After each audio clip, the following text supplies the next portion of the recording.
господин Джафери, почитувана колежки Авирович. Денес е 21 септември.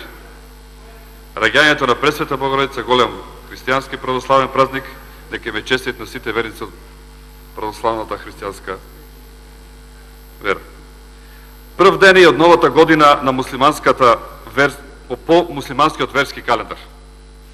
Дека е честит и на сите муслимани. Меѓутоа, денес е и светски ден на мирот.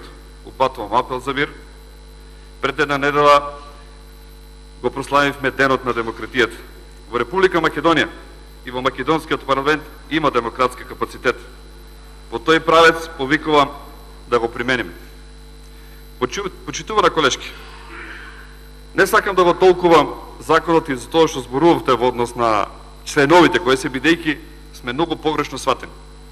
Со секоја отварање на некој член од законот излегува дека ние некого мразиме. Јас сакам уште да се изјаснам. Реагираме на неуставното носење на овој закон. Сметаме дека е така. Многу академици, професори, ману се изјасни и побараа дебата.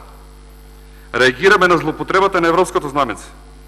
Значи, немаме во овој момент барење од Европската комисија и по НПА програмата да се метне овој предлог закон.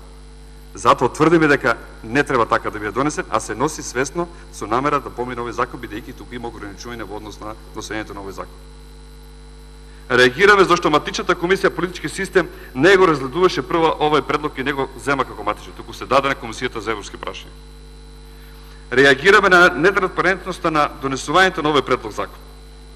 Реагираме зашто нема јавна расправа, реагираме на изолирањето на останатите помали етнички заедници, иако законот вели закон за јазиците, а ги нема другите.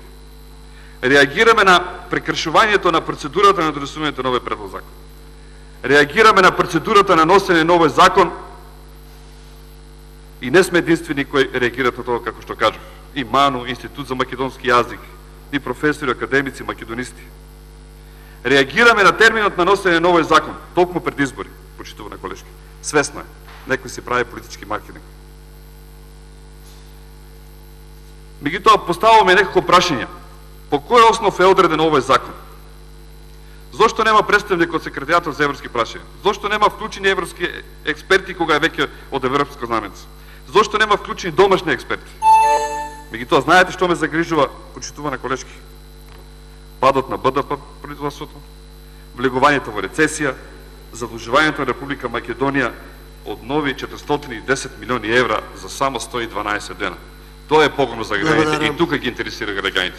Дали ќе може да преживеат од првиот? Наданка Авирович, контрареплика.